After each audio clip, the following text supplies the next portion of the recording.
Bueno, eh, te escuchamos, Andrea. Te habíamos preguntado cómo fue, digamos, la idea tuya que nació para armar el Museo del OVNI, ¿no? En la localidad tuya de Entre Ríos. Bueno, sí, bueno, primero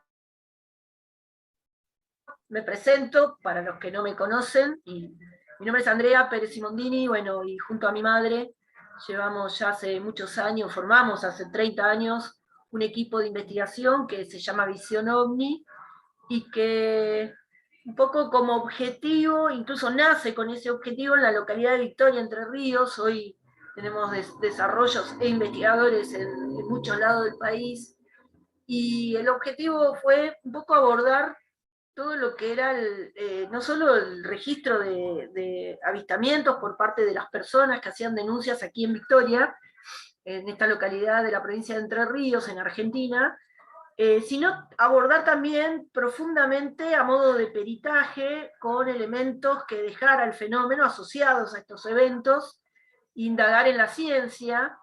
Y bueno, eso fue lo que movilizó en principio nuestras intenciones, con muy buenas expectativas, porque en Victoria, en ese año 91, que es cuando empezamos a hacer este abordaje, se dio una oleada muy importante a partir de julio, coincidiendo además con algunos hechos muy resonantes, incluso a nivel internacional, como la oleada en México, donde quizá algunos recuerden que un poco surge ahí además el concepto de los famosos cazadores de ovnis, durante el eclipse famoso, y la oleada en Japón. Esto fue todo coincidente, pero hubo un gran disparador en Argentina, que fue, nosotros acá teníamos desde el Observatorio de La Plata un astrónomo que era parte del proyecto SETI, a nivel investigativo, que era Fernando Colom. Él era el director del observatorio, era radioastrónomo, y ellos captan en esa fecha además una señal extraña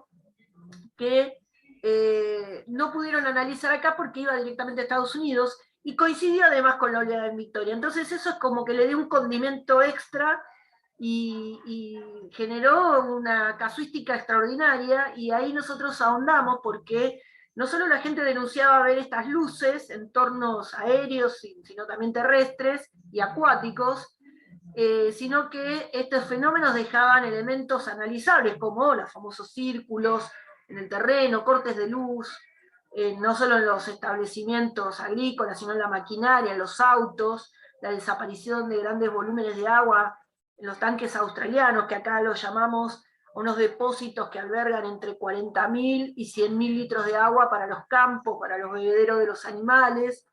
Y eso realmente fue un desafío bastante importante que nos permitió trabajar mucho con universidades, con organismos científicos, y nos empezó a dar respuestas sumamente interesantes. Con el tiempo, eso fue allá por el año 91, como les decía, en julio, llegamos a una parte que empezamos a hacer eventos, para poder convocar a la misma gente de las universidades y de los organismos científicos, coincidiendo con los investigadores de Argentina, que muchos hacían también abordaje de esta naturaleza, congresos, que empezó allá por el 1998, el primer congreso internacional que hicimos, que fue muy importante para nosotros, un gran desafío, que incluso contamos con una personalidad muy destacada, como ya fallecido Stanton Friedman, que era un físico nuclear muy involucrado en estos eventos de investigación, sino también con la participación del órgano oficial de la Fuerza Aérea Uruguaya, la CRIDOVNI, que hizo que por primera vez en Argentina participara la Fuerza Aérea Argentina de la Base Aérea de Paraná. Bueno, y eso generó también como un mojón, como le llamamos, una marca muy interesante que nos permitió dar pasos superadores. Esos pasos superadores, consolidando los congresos, nos llevaron a otra instancia que es, un poco por obra de la casualidad, pero también de la guía de este recorrido, en armar en principio un lugar, un centro de información, donde la gente de por sí ya venía a buscar a mi madre, fundamentalmente Silvia Pérez Simondini, para que charlar y un poco contar las experiencias de Victoria, pero también mi mamá lo que hacía era todos los santos días, con la primera base del equipo fundado acá, que era un fotógrafo que se llama Néstor Gaioli, que es miembro fundador de nuestro equipo, un señor que era Ricardo Guzmán, que él era encargado del matadero municipal, y fue uno de los que nos dio la posibilidad de ir a los lugares donde se daban los eventos más importantes, y a partir de ahí, bueno, ellos iban todos los santos días hasta casi mediados de la década del 2000, digamos, haciendo todo un registro de lo que se veía, una base de datos extraordinaria. Y a fines del 2004, por esa necesidad de brindar mejor la información, porque era mucha la gente que venía, se decide armar este concepto a modo de museo, que bueno, hoy con el tiempo está bastante consolidado y en crecimiento, y bueno, y además es un reservorio de no solo de obtención de información, sino también que nos preocupamos mucho para que la gente que viene tenga la posibilidad de evaluar muchos de los aspectos que involucran al fenómeno, no solo el abordaje con los organismos de ciencia, las universidades, sino también el tema de la casuística, aprender en lo posible a tratar de diferenciar lo que es de lo que no es, con mucha información también de eventos satelitales, de registro, de evaluación. Y bueno, eso es un poco nuestro propósito, para que un poco la gente se vaya con una mirada más abierta, en definitiva, con el fenómeno, pero también con un ojo más crítico para poder dar paso a un análisis mucho más importante de la realidad de este fenómeno y descartar también mucho de las cosas que no contribuyen a que se conozca más. Eso básicamente fue el desarrollo de nuestras vidas investigativas y bueno, hoy nos encuentra bastante consolidados en ese aspecto. Y te queríamos preguntar a vos en lo personal, ¿has tenido alguna experiencia de observar ovnis? ¿Has tenido algún encuentro con algún ser, con alguna nave? ¿Has visto huellas de naves que bajaron? Bueno, sí, en el andar, bueno, mi primera experiencia, mi mamá nace un poco en la investigación en el año 68, mi padre era petrolero y vivíamos en la Patagonia, y bueno, justo el día que cumplió un año mi hermano, el 18 de agosto del 68, no solo mi familia, sino todo el pueblo completo, Caleta Olivia, observan un objeto de gran volumen que despide 5 objetos iguales más pequeños, con forma de moneda, oscuros, que se forman atrás del objeto principal y después se dirigen en vuelo, perdiéndose en el océano. Eso un poco marcó la vida de mi mamá. Yo era chica, tenía 2 años, lo único que recuerdo era el alboroto de la gente, pero a mí me incorpora al estudio del fenómeno en Buenos Aires. Yo estaba en 4º grado, o sea, tendría 10, 11 años, y estaba viniendo del centro comercial de Villa del Parque, y a plena luz del día observo como una especie de tren volador, que eso fue lo que disparó un poco mi interés así profundo, al punto tal que, como todo niño, me puse a recortarle el diario a mi papá cuando venían informaciones de los ovnis, que un poco lo tengo como un recuerdo muy lindo, y a partir de ahí empecé a acompañar a mi mamá a todos lados. Cuando ya empezamos a desarrollar las investigaciones en el año 91, como les decía, hoy en todo el país, yo un poco soy la persona de avance de los casos y, bueno, no solo en Victoria he visto luces en vuelo, hemos tenido experiencias de todo tipo y realmente algunas muy profundas. He visto objetos muy cercanos, incluso con poder ver de la forma, algunos objetos luminosos también en cercanía que han desarrollado velocidades inauditas. Y hemos visto, sí, también lo que son, a mí me gusta mucho catalogarlos, ¿no? Eventos asociados y eventos no asociados. Los eventos asociados son todos aquellos que involucran observación de luces de alto nivel de extrañeza y eventos físicos que acompañan esa observación. Y no asociado es cuando hay algunas cuestiones de extrañeza, pero que no hay observación de algo que podemos vincular o denominar fenómeno aéreo no identificado o objeto volador no identificado, como quieran catalogarlo.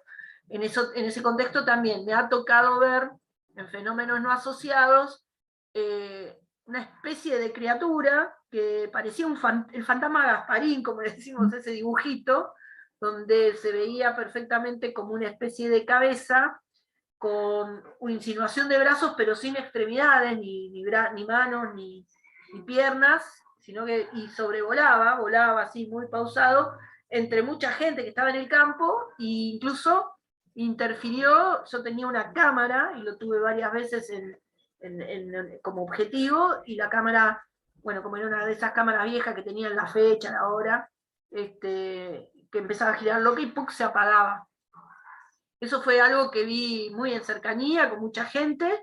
Mi mamá sí vio más cosas porque yo, como vivía en Buenos Aires, venía, iba todo el tiempo, y mi mamá iba todos los días al campo con distintas, con no solo la base del equipo, sino gente que la convocaba, que decía observar recurrentemente fenómenos ahí. Bueno, en muchas de esas oportunidades pudo ver cosas muy cercanas, entre ellas seres sí bien definidos, de baja estatura, y bueno, y ella tuvo más visibilidad de esas cosas.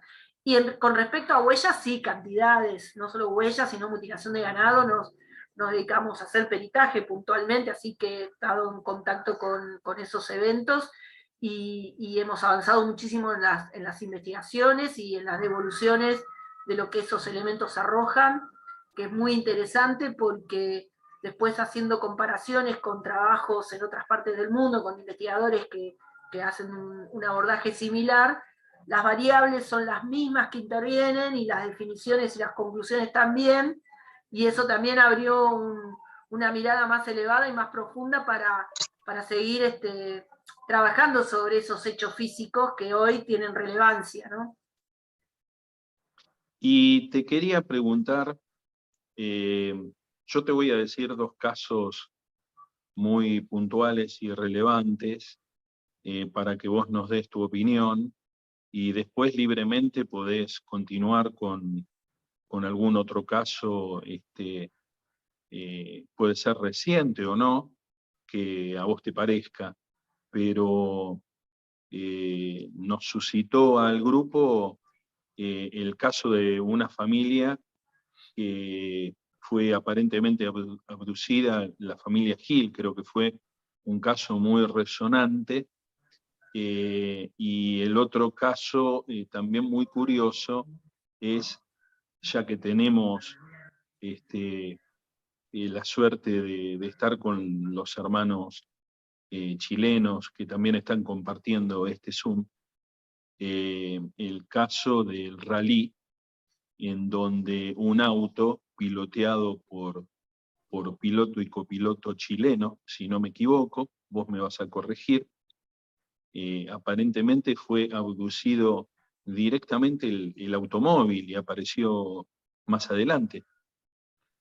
Bueno, exactamente. Bueno, el caso de la familia Gil, al día de hoy no podemos establecer qué es lo que pasó. Yo, para que conozcan bien los hechos, ya hace muchos años, una familia completa, compuesta por un matrimonio y 3 hijos, desaparecen de la vida de todos. Ellos vivían en una estancia que hacía cría de ganado y sembrado, y el señor Gil era el encargado de hacer las tareas rurales. Y bueno, después de varios días de no dar señales de vida, justamente la mamá de la esposa de la familia, digamos, que vivía en el pueblo, una ciudad que se llama Nogoyá. Ellos vivían en el campo, en una zona que es conocida como Crucecita Séptima. Empiezan a indagar por qué no se comunicaba con su mamá. Entonces la mamá, cuando llega al campo, da con el dueño del campo, que avisa de que ellos, después de haber ido a un velatorio en un pueblo de unos amigos, el dueño no tuvo más contacto con la familia. El dueño pensaba de que ellos se habían ido de viaje porque el señor Gil había mencionado que por ahí se iban a ver un familiar, por lo cual asumió que la no presencia era por ese viaje. Bueno, la cuestión que cuando entran a la casa, encuentran como que estaba la comida servida, a los mismos efectos como aquellos casos en el Triángulo de las Bermudas. Entonces, ahí es donde empieza la búsqueda de la familia, y bueno, al principio la investigación fue bastante mala, mucha gente hacía referencia de que ellos se habían ido del pueblo, no hubo profundización de investigación, y ese tiempo fue realmente... Ese tiempo realmente fue importante en la pérdida de la búsqueda de evidencia. Y bueno, ese proceso de mala investigación hizo de que muchos elementos se perdieran. La justicia no centralizó en principio sobre el dueño de la estancia, que era un señor de origen alemán, hasta que pasaron algunos meses y se centraron ya a investigar en el dueño de la estancia, y fue indagado, y bueno, llevó un montón de idas y vueltas. No se lograban las autorizaciones del juez que tenía a cargo la causa para hacer excavaciones en la estancia.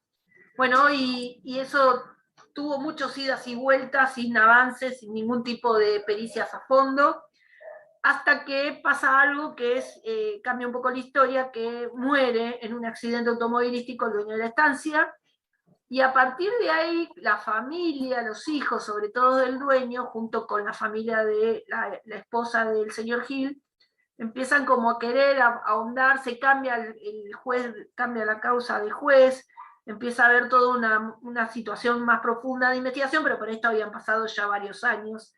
Se excava la estancia porque hubo varios rumores de que el dueño de la estancia lo había matado, asesinó a la familia. Bueno, no voy a dar hecho descriptivo porque es bastante morboso, por lo cual se excava en la zona donde estaban los chanchos, en el pozo ciego, en el pozo de agua. Bueno, sí, vino el equipo de identificación forense, que es muy prestigioso, no encontró ningún rastro, y eso quedó archivado, y cada 10 años más o menos a esta altura suele salir a resurgir la causa por alguna solicitud de algún familiar de la familia Gil, y bueno, hasta el día de hoy no hay ninguna mirada que nos permita definir si fue tal o cual camino.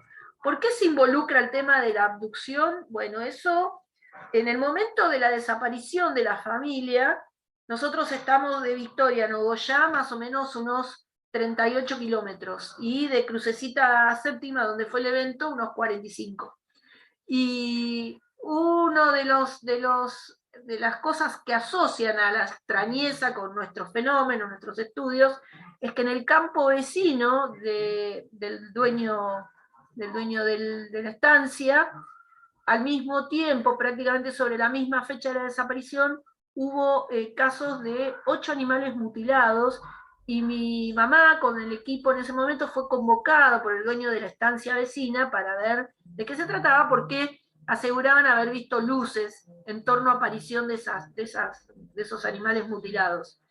Y para los que me están escuchando, es parte de los fenómenos asociados. El teléfono maquinista porque tengo que sacar. No me quiere resultar, o sea, no entiendo. Ya, hijita, después te llamo. Es parte sí, de sí llegó, pero justo llegó. Es parte ya. de los... No. Si podrían mutear así, puedo, pues si no me voy, me pierdo. No.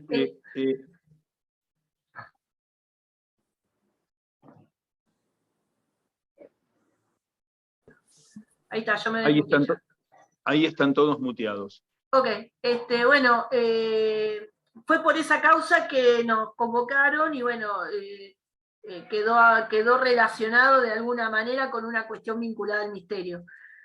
Eso con respecto, por lo cual no hay elementos firmes que tengan que ver con nuestro tema. De hecho, todo hace presumir que la familia fue asesinada. Hay una fuerte vinculación con el dueño de la estancia, pero todo es en marco hipotético, ¿no? Porque no hay una sola evidencia que pueda definir qué pasó.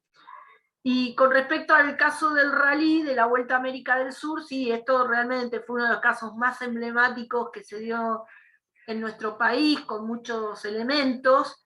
Bueno, los pilotos chilenos que estaban, Acevedo y Carlos Moya, ellos haciendo el tramo de Bahía Blanca a Carmen de Patagones, de Carmen de Patagones a Bahía Blanca, en una parte ellos observan por el espejo retrovisor una luz potente. En principio pensaban que eran los autos alemanes. Vale aclarar algunas cosas, por ejemplo, que el auto de los pilotos chilenos ya estaba fuera de clasificación, no estaba, y esto es un dato no menor, porque elimina la consideración de la trampa que en el momento, en la época, se insinuó que ellos intentaron hacer, acortando camino. Ellos quedaron descalificados por no cubrir el tiempo mínimo que requería cada etapa cuando llegan al destino, al punto de Tierra del Fuego, por lo cual el objetivo del auto era llegar a concluir la carrera, la Vuelta a la América del Sur, y por eso indico que este dato pareciera una obviedad, pero es un dato trascendente, porque cuando ellos ven esa luz que los aborda, pensando que eran los autos alemanes, Acevedo decía, uy, los alemanes ya están adelantados, muy adelantados en las etapas, y bueno, y pensando que los iban a pasar, como dejándolos parados, en realidad el auto se empieza a ascender, y Moya, que era el copiloto, abre la puerta y ve que estaba bastantes metros elevado el auto, y es lo último que recuerdan de alguna manera el plano consciente, porque lo próximo que ellos recuerdan es haber estado como adentro de un habitáculo con una especie de cinta transportadora donde estaban juntos, y que por delante y por detrás les parecían, se cruzaban sin mirarlos, seres de pequeña estatura. Bueno, y ellos en un momento llegan como una gran sala donde ven unas pantallas y mucha tecnología. Acto siguiente, aparecen de nuevo dentro del auto, a un costado de la banquina. Bueno, Acevedo pone en marcha el auto, en principio cuesta arrancarlo, pero arranca, igual revisa el motor y todo, y cuando pone en marcha, llegan después de pocos minutos a una estación de servicio. Es una estación de servicio que está en una localidad llamada Pedro Luro, y ahí ellos toman noción que son los primeros en llegar, y bueno, y le dice al piloto, mire, nosotros, ¿cuántos kilómetros? Bueno, habían hecho una cantidad de kilómetros en un tiempo que no podían ellos referenciar, y el encargado de la estación de servicio le dice, ustedes son los primeros que llegan. Bueno, revisan el combustible y tenían todos los elementos como sin alterar. No había forma de justificar que ellos hayan llegado antes. Bueno, posteriormente llega a la estación un piloto ecuatoriano, y bueno, ahí iban tomando como conocimiento. Ellos quedaron muy impactados con todo lo que vivieron, y piden, bueno, la policía, el dueño de la estación de servicio, llama a la policía de Pedro Luro, y ahí le hacen el primer testimonio. Ahora les voy a comentar algo importante que rescatamos de esa entrevista. Y bueno, y ellos necesitan continuar la etapa hasta Bahía Blanca, y ahí mismo un policía es el que los acompaña en su mismo auto hasta Bahía Blanca. Bahía Blanca, ellos se encuentran con personal de la Armada, que en ese momento tenían formada una comisión, que creemos que uno de los que lo recibe es un capitán, Omar Roque Pagani, quizá, o uno de su comisión, porque en Bahía Blanca estaba la sede de esa comisión de la Armada, que acá era conocida como COPEFO, y que para nosotros también es interesante porque eso lo registran ellos en una entrevista que le hacen en Bahía Blanca, y que es documentada en un diario local. Y para nosotros también fue un dato revelador, porque esa comisión de la Armada la hacíamos ya desintegrada, digamos, años antes, por lo cual fue un dato, un aporte significativo. Ellos después logran seguir ya su trayecto a Buenos Aires, y en Buenos Aires ahí son abordados por una comisión de la Fuerza Aérea que existía en esa época, que si no mal tenemos entendido, encabezaba un capitán de apellido Lima, que no solo le requisa su uniforme, sino también el auto, y bueno, y eso es parte de la documentación que nosotros estamos buscando hace mucho tiempo. Después ellos continúan viaje ya para regresar a Chile con el auto incluido. Ahí se dijeron muchas cosas, por ejemplo, y ahora sí, volviendo para que vean la trascendencia del dato, que estaban desclasificados, descalificados sería el término correcto. Se los acusó de que en realidad habían tomado un atajo para hacer trampa, y eso fue bastante cuestionado, y nunca nadie salió a aclarar de que en realidad ellos estaban ya fuera de clasificación, por lo cual es una información que nosotros con la investigación logramos desarticular, por lo cual le da veracidad y fundamentación al caso. Nosotros hemos creado acá en el año 2011 una organización que se llama CEFORA, que es la Comisión de Estudio del Fenómeno OVNI de la República Argentina, que se dedica vía la Ley de Acceso a la Información Pública a pedirle a las autoridades la documentación de investigaciones oficiales, y nosotros obtenemos documentos por esa vía, pero también extraoficialmente, y es así, esta segunda manera, que de la comisaría de Pedro Luro, que es donde le hicieron la entrevista, logramos copia primero, y después nos enviaron el original de la declaratoria de los pilotos, y es muy interesante haberlo recuperado porque le iban a tirar a la basura, le iban a destruir, y hoy nosotros tenemos la posibilidad, y que le hemos hecho llegar en principio a la hija, a Nati Acevedo, a la hija de Carlos Acevedo, y bueno, y hemos girado documentación para que le hagan llegar a Moya, porque Acevedo falleció, para que tengan copia de esa primera declaración, porque un poco también el proyecto nuestro es que la gente que vive las experiencias tenga la fortaleza de la documentación que generó su caso.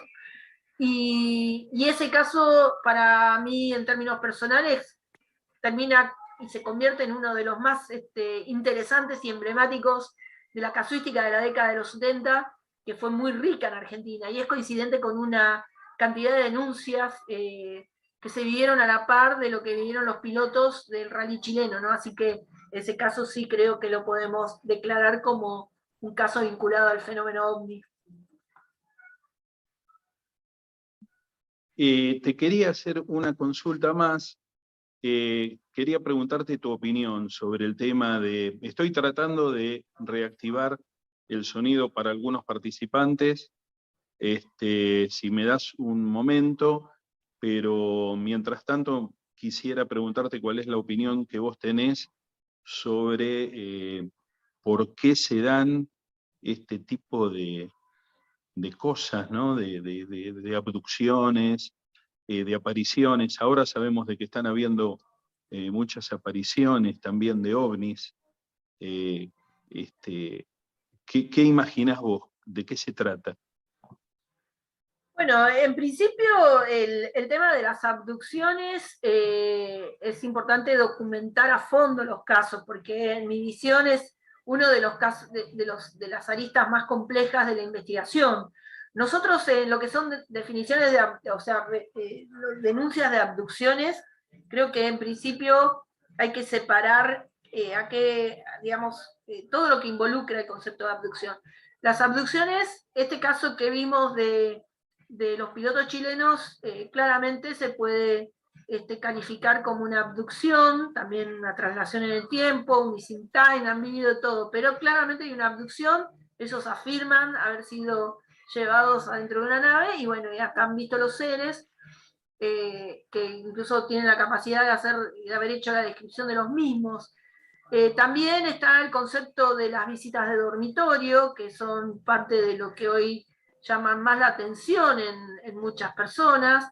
Esta gente que está en sus casas, durmiendo comúnmente, y que son paralizadas, y que afirman luego que tienen observación de estos seres, algunos en particular una sola persona, es decir, si son una pareja, un matrimonio, por ahí la mayoría de los relatos se concentran en uno de las dos personas, y el otro ni se entera a veces de lo que le pasa a quien tiene al lado.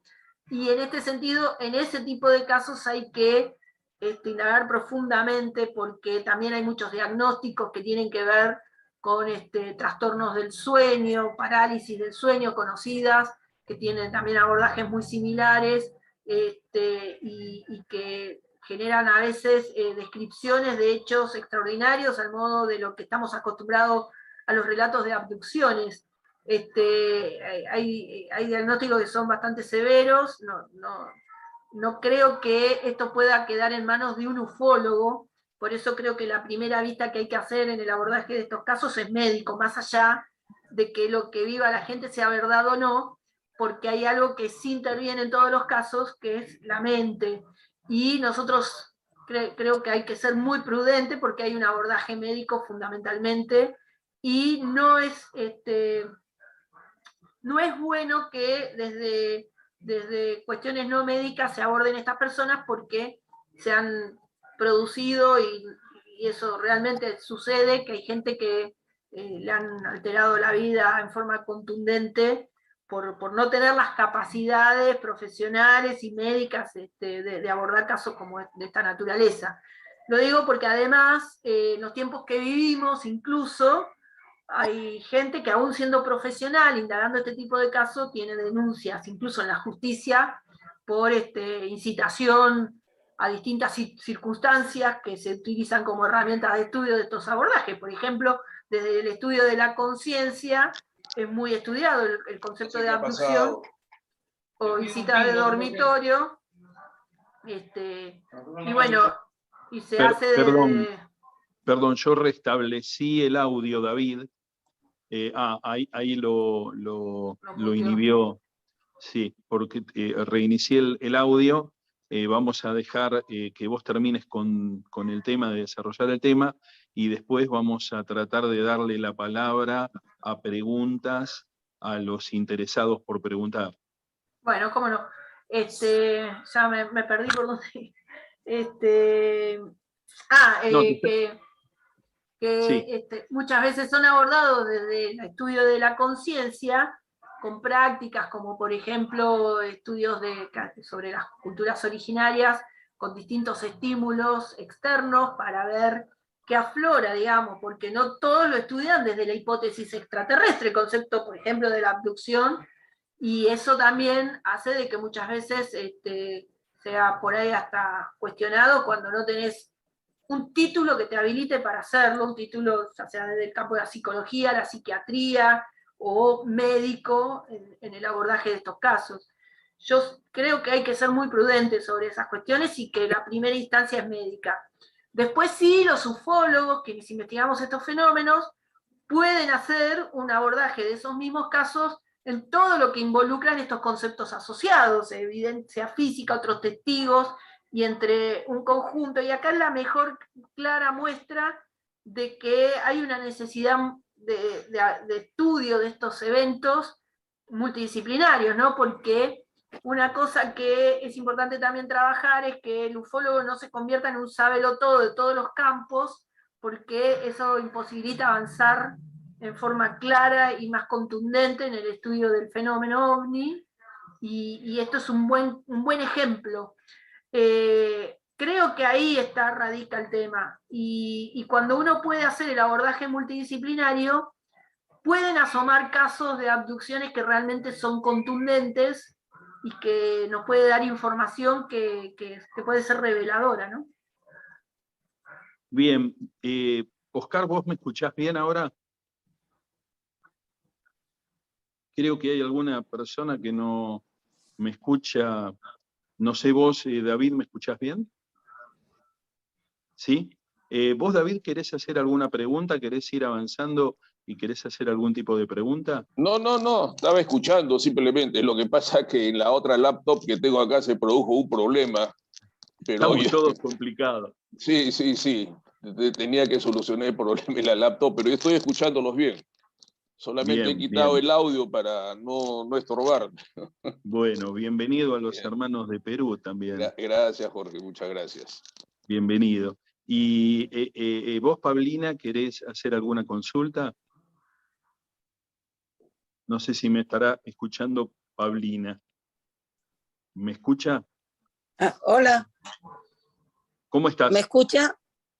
Te escuchamos bien, Bien, Paulina. yo tengo mala señal, pero yo tengo Ah, mala señal con el internet porque los cerros, no, he probado todos los internet y son todos, a mí el problema, mi lugar, pero entiendo. qué pena.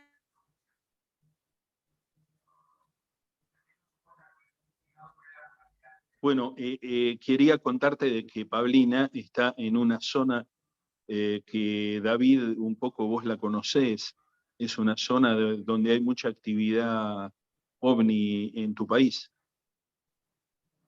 o en Chile me parece que es ella. Sí, mi señal se corta, Es de no la Chile, ella es escuché de mucho, Chile. qué pena, me hubiera gustado que, mira, o sea, es difícil comunicarme, o sea, no sé, pero la escuché muy poquito. Claro, claro, sí, tuvimos algún problema con el La, sonido, que no sabemos por qué, sí, qué pena. se desmutaba y volvía el sonido, pero bueno, dentro de Sí, lo posible tratamos de hacerlo mejor dentro de todo, ¿no? Eh, No.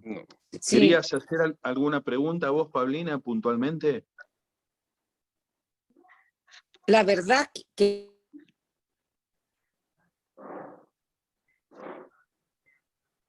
Tendría que sacar la imagen como para poder llegar el sonido, pero evidentemente no puede, no tiene amplitud de banda como para poder eh, hablar y que la escuchemos, lamentablemente. Eh, ¿Vos, David, querés consultar algo? ¿Querés? Eh, el caso que cuenta Andrea lo conozco, sobre ese Ah, famoso rally internacional, ha sido un caso muy conocido, ¿no? Conozco ese aló, caso, sí. ahora se había cortado. Qué pena que no escuché bien a la señora, qué pena. ¿vos querías comentar? De dónde es Paulina? ¿De qué parte de Chile? De, de Chile, Valle Elqui, cerca de Ah, Vicuña. claro. Claro, el Valle de Elqui está lleno de casos ahí importantes. Sí, podrías comunicarme algún día si tienes tiempo por WhatsApp para que me cuente. Sí, cómo no, A mí Paulina, me cuesta, va a ser porque genial. yo sé, sí, ojalá, si les resultara. Sí, sí, sin problema. Después les pido que me pasen tu teléfono, así te charlamos en particular. Yo creo que sería bueno porque el caso de Paulina ha tenido algunos encuentros Sí, qué pena. con seres, con grises, aparentemente por lo que yo le entendí la vez pasada, y bueno, estaba bastante interesada en transmitírtelo, ¿no? Pero ahora que vos decís que esa zona es que tiene mucha actividad. Y yo tuve Sí, la fortuna de ir varias veces a Chile por invitaciones a congreso y he visto exposiciones de colegas chilenos sobre las experiencias en el Valle del Elqui. Así que estoy bien enterada de que ahí es un lugar emblemático del fenómeno ovni. sí. Y en el caso mío, a mí me siguen, porque voy a Santiago, me pasa, fui a Nueva York, me pasó algo especial. En Buenos Aires también, y no sé por qué a mí, eso es lo que yo quisiera conversar con usted, para que me diga, compartir cosas, porque tengo miles de cosas que me han pasado. O sea, tanto ¿Cómo? miles no, pero eh, hace 40 años o más, pues yo creo que es chica, pero antes no me daba cuenta de lo que veía. Sí, con Y, gusto yo, y Paulina, empecé, le voy a pedir el teléfono a los chicos para hablarle particularmente así, hablamos tranquila. por favor, me encantaría, porque no encuentro gente que haya visto como yo. Quiero compartir con gente de niños, o sea, y personas grandes, animales, hasta insectos he visto, extraterrestres. Ah, mira. ¿Cómo es eso de los insectos extraterrestres? ¿Cómo sabías de que no eran de acá? Bueno, se pierde un poco la señal. ¿Me escuchaste? ¿Me escuchás, Pablina? Se corta. No. Qué pena. Se corta. Bueno, voy a hacerte una Qué pregunta, pena.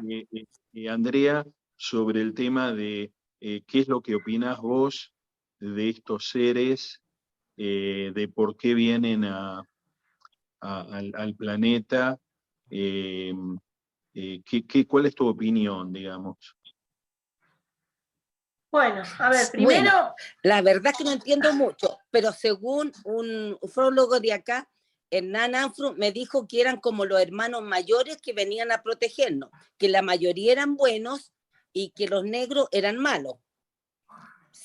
Según yo, no sé por qué, pero también estoy viendo también como gente de otro planeta parecido a nosotros, parecido, o sea, con ropa media parecida, y yo creo que algo tiene que, no, la verdad es que no sé el por qué, y me pasa a mí, porque la mayoría de la gente no sabe nada, le encantaría ver, pero no ven. ¿Cómo lo podés A explicar ver, vos, Andrea, este tema? Bueno, en principio hay que...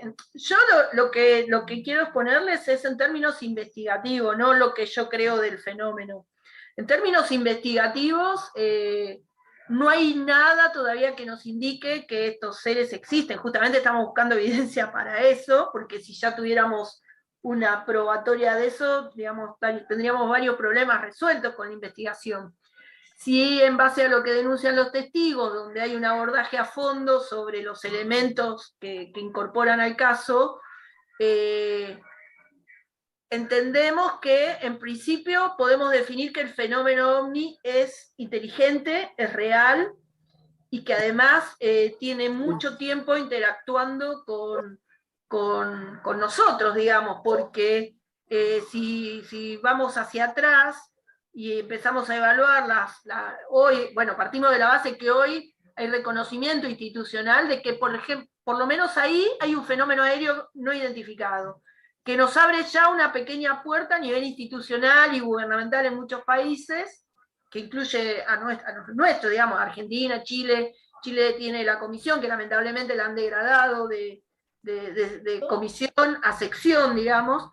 En Argentina tenemos la comisión también que estudia estos fenómenos, en Uruguay, para no irnos tan lejos, porque siempre hacemos referencia en Estados Unidos, los países de Europa. Nosotros acá, la CRIDOMNI, por ejemplo, la Fuerza Aérea Uruguaya, se cumplió 42 años estudiando este fenómeno, por lo cual esta definición no es menor, que hay algo ahí que es aéreo y no se puede identificar. Y al tiempo de hoy abre una pequeña puerta para empezar a explorar la concepción de origen no humano del fenómeno. Dentro de esta concepción de origen no humano, y fíjense que yo no estoy diciendo todavía extraterrestre, yo sí investigo la hipótesis extraterrestre, pero dentro de la concepción de origen no humano hay como dos grandes corrientes desde hace muchos años, ¿no? El estudio de la hipótesis extraterrestre y el estudio de la conciencia.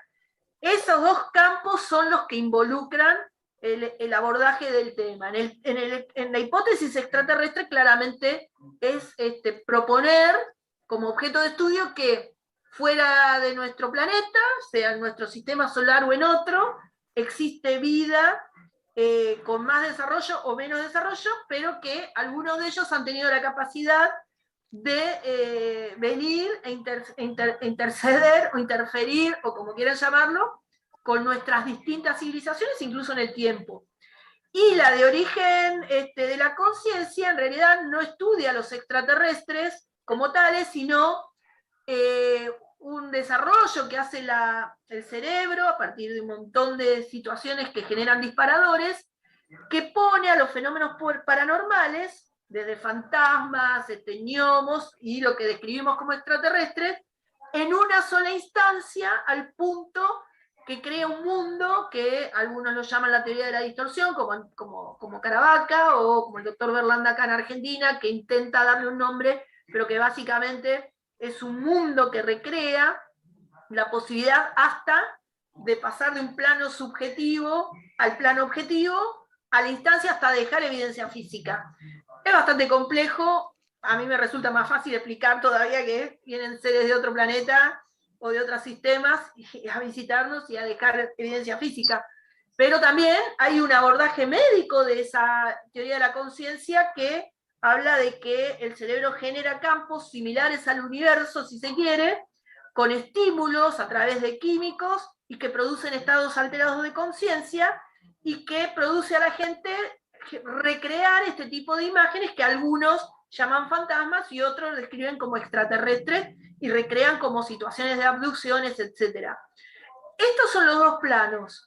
En el marco objetivo, en realidad son hipótesis y que de a poco van agregando elementos que constituyen la posibilidad de avanzar y elevar el rango del estudio al punto que ya ahora sí, hablando de la hipótesis extraterrestre, podemos establecer en concepciones extraordinarias de desarrollo tecnológico, por ejemplo, que se definen como observables y que son 5 o 6, los más importantes, por ejemplo, estos eventos desarrollan velocidades hipersónicas que superan aún las que conocemos en experimentación, y cuando hablamos de supersónicos hablamos de elementos que actúan arriba de los 20.000, 30.000, 40.000 kilómetros por hora, que perciben que ya de por sí no pudiera alojar un organismo viviente por el desarrollo de fuerzas G, por lo cual también vamos a escuchar hablar mucho en estos tiempos de lo que son los drones hipersónicos, y cuando lo hacemos no solo tenemos que mirar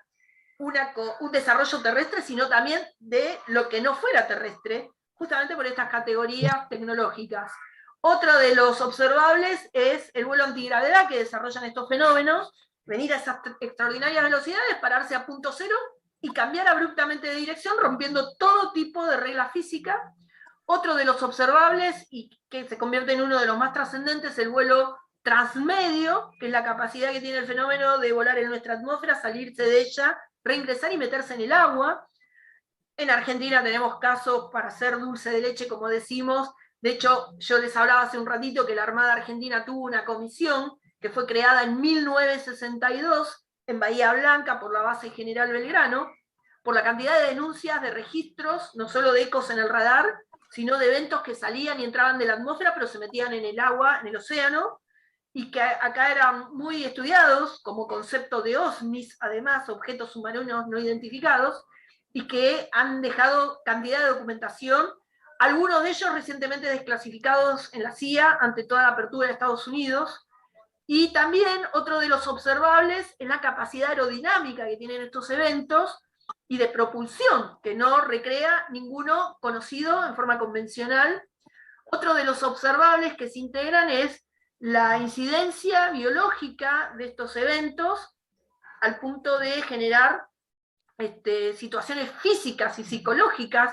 Hoy está muy avanzado en el concepto de los experimentadores el hecho de impactos ante el contacto con el fenómeno en la salud, sobre lo que es una acción en base a la energía microonda que supuestamente desprenden estos objetos que producen alteraciones y situaciones clínicas muy profundas, como pérdida auditiva, pérdida de movilidad, cicatrización neuronal, en el plexo caudal del cerebro. Bueno, hay todo un estudio muy avanzado, que esto hoy básicamente es parte de la agenda central del estudio del fenómeno en los experimentadores, y todos estos elementos hacen de que hoy tengamos una plataforma de estudio mucho más importante de la anomalía que presenta el tema OVNI. Sin embargo, no alcanza para decir que todavía ese fenómeno es extraterrestre o que venga de algún planeta o sistema fuera de la Tierra.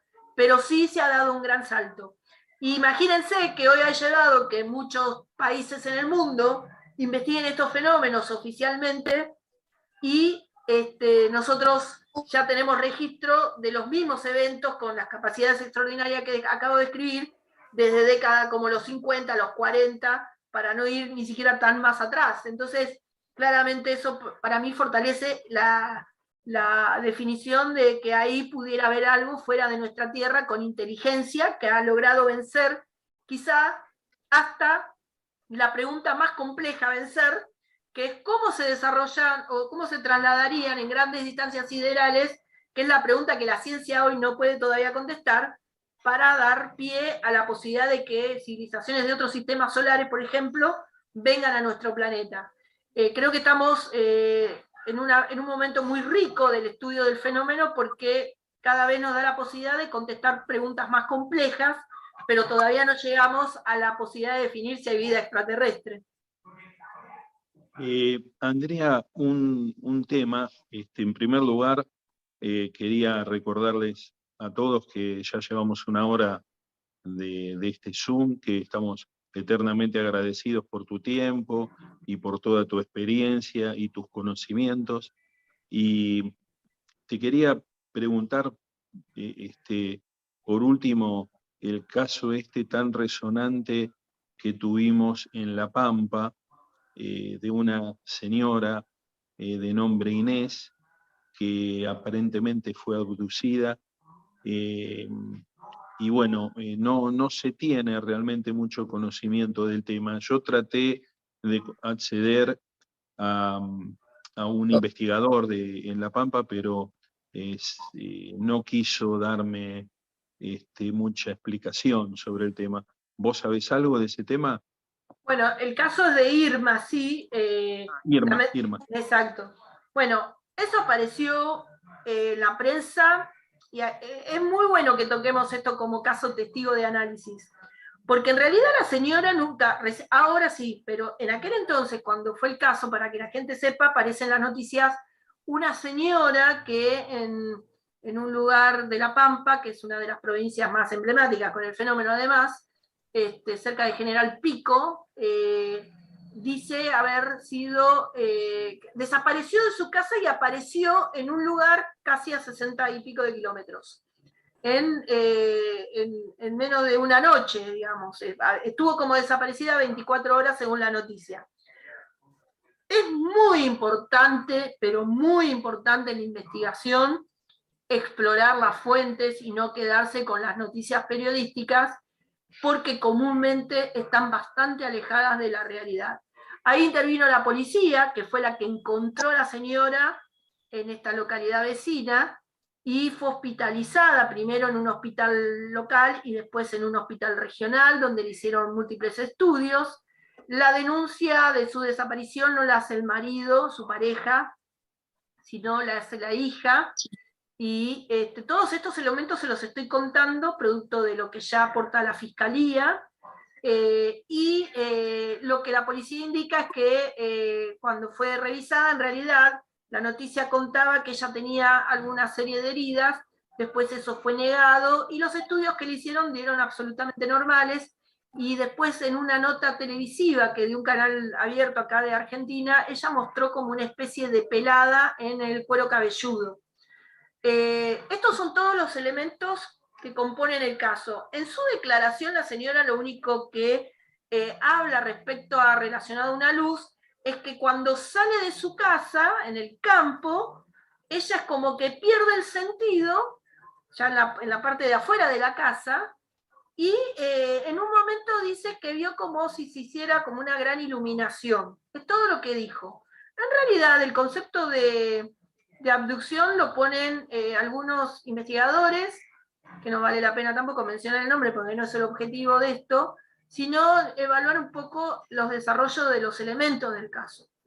Bueno, la Fiscalía tomó mucha trascendencia pública el caso, la señora no quería hablar, empezó a hablar la familia por todos lados, y de alguna manera como protegiéndola. Ella fue hallada por un policía al costado de un camino, que después, bueno, arrojó la investigación, que ella conocía bien. Ella, la persona, antes de esta pareja actual, ella es viuda, y después de su viudez tuvo 2 o 3 parejas, y la anterior pareja de ella, y por eso conocía bien la zona donde apareció, vive en esa localidad, en ese lugar. Bueno, la cuestión es que muchos ufólogos salieron a hablar de abducción, la prensa también, ponía como título rembombante, y la Fiscalía lo que hizo fue planchar el caso, bajo el concepto de que iban a peritar los teléfonos, y que además le puso un cuerpo de psicólogos a la señora para que un poco la contengan en esto que aparecía como un caso con crisis de estrés y todo eso. Ella aparentemente también denotaba que estaba bastante asustada, y hasta que aparece un elemento sustantivo. En el año 2002, cuando es el surgimiento del fenómeno de la mutilación de ganado, Irma tiene una declaración a la prensa idéntica, pero en el contexto de la mutilación de ganado. Prácticamente recrea el relato del cual hizo ahora el relato.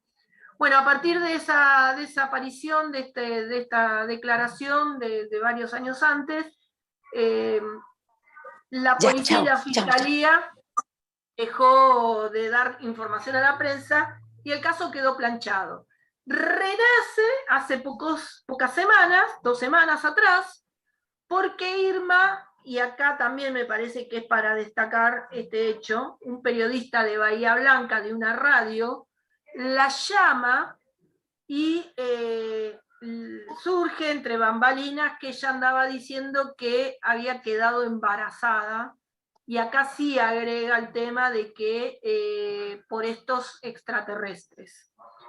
Eso quedó como una versión en el pueblo, llega esa versión a una radio importante de Bahía Blanca, y los periodistas, en una situación de poca ética además, la llaman sin que ella sepa que estaba saliendo al aire, porque además, aparte del rumor del embarazo, el otro rumor era que ella estaba cobrando plata por las entrevistas, basada en que su fundamentación era que los medios estaban haciendo plata con su caso.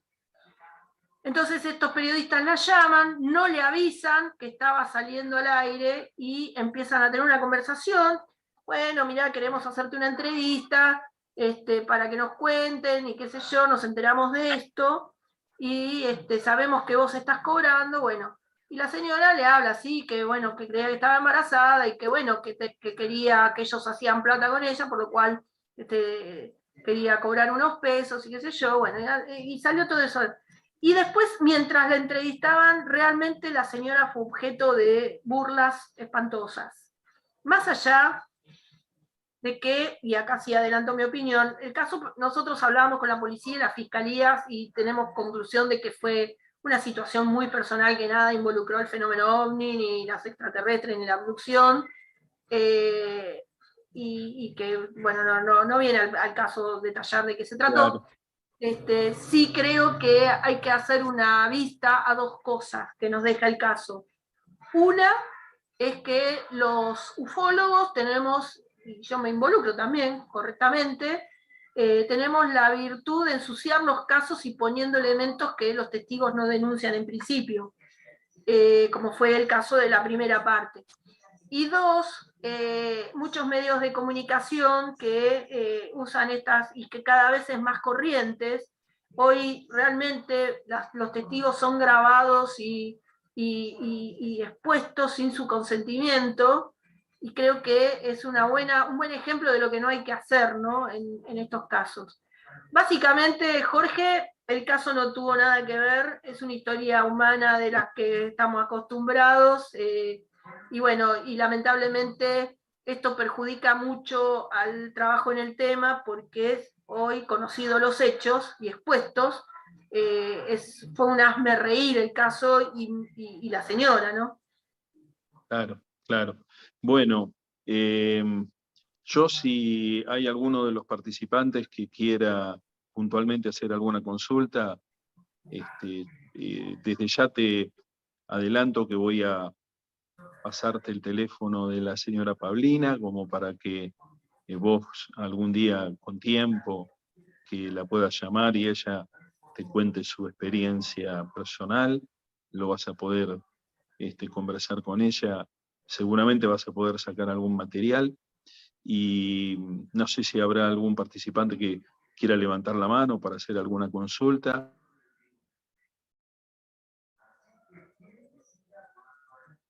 Quería que sigamos en contacto como para que en alguna otra oportunidad podamos volver a hacer nuevamente un Zoom, ¿no? Cuando tengamos alguna duda, alguna consulta, y que nos recuerdes el museo tuyo dónde está y en qué horario atiende. Bueno, en principio, bueno, gracias Jorge por la atención y bueno, nosotros el museo lo tenemos en Victoria Entre Ríos, entre las calles San Miguel y Rondó, y bueno, y atendemos todos los fines de semana y los feriados, así que los esperamos cuando gusten visitarnos por esta ciudad, que además es hermosa, para pasar unos lindos días aquí en la Mesopotamia Argentina.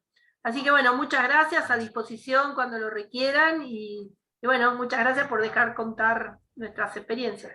¿Se puede ingresar por internet a ese museo? Sí, tenemos una página, ahora la estamos migrando porque nuestro webmaster falleció, un chico joven, y estamos esperando los vencimientos de la página, que ahora en unos días, visionomni.com.ar, ahí tenemos colgada toda la información, y estamos esperando recuperarla para volverla a tener en el aire. Pero sí, mientras tanto pueden visitar la página de Sephora, que es www.sephora.com.ar, que ahí van a ver los casos de la desclasificación como los que comenté hoy aquí con ustedes. Bueno, que tengas muchísimas buenas noches y un cariño grande desde aquí, de la ciudad de Pilar, Buenos Aires, para todos los hermanos latinoamericanos que hoy compartieron este Zoom. Ok, muchas gracias. Muchas gracias, David. Bueno, Muchas vos sabés gracias que, David, que estuve viviendo por mi papá en Talara muchos años. Ah, no me digas. Sí, sí, así que recorrí bastante Perú, de norte a sur y de este a oeste. Tu papá trabajaba seguramente en el negocio petrolero. Claro, mi papá trabajaba en una empresa petrolera argentina y por una licitación que ganaron de Petroperú, nos fuimos a vivir a Talara. Así que Ya, sí, es un pueblo chiquitito, un pueblito chiquito, pero que mueve mucho dinero. Ahí terminé mi escuela secundaria. Ah, caramba. Sí, Ya. Sí, en la escuela que estaba en Petroperú, en el campamento petrolero. Ya, Andrea, qué bien. Eso estuvo antes en manos de los norteamericanos cuando era la International Petroleum Company, hace muchos años. No, ya cuando nosotros fuimos ya era de Petroperú. Sí, claro, ya había sido nacionalizado con un gobierno militar que tuvimos. Sí, yo no me acuerdo que era el gobierno de Alan García, me parece. Ah, no, sí, él ha sido después de los militares, mucho después, sí. Sí, era Alan García, seguro que estaba el presidente, según lo que recuerdo. Sí. Sí, tengo amigos muy entrañables en Perú, la verdad que es uno de los momentos más lindos que recuerdo de mi juventud. Ya, qué gusto, bueno. Andrea, qué bueno, sí. Qué bueno. Bueno, muchísimas buenas noches para todos y muchísimas gracias nuevamente. Un saludo grande, David, un saludo. Gracias, Jorge, Paulina, para ti también, para todos los presentes. Para todos los presentes, seguro. Hasta siempre, Andrea. Chao, Jorge, gracias por la atención. Andrea, gracias. Chao, gracias, Andrea, y esperamos volver a verla nuevamente, pues. ¿Cómo no? Será un placer. Bueno, hacemos el cierre. No me había dado cuenta, Ariel, que estabas entre nosotros. No, estaba escuchando. Es que como voy manejando, veía escuchando, por eso no ponía la cámara, pero veía escuchando atentamente todo, y muy buena la presentación de Andrea, así que esperamos vernos el próximo sábado ahí con Oscar después. Buenísimo. Okay, qué pena que me perdí. Qué pena que... Buenas noches. Buenas noches.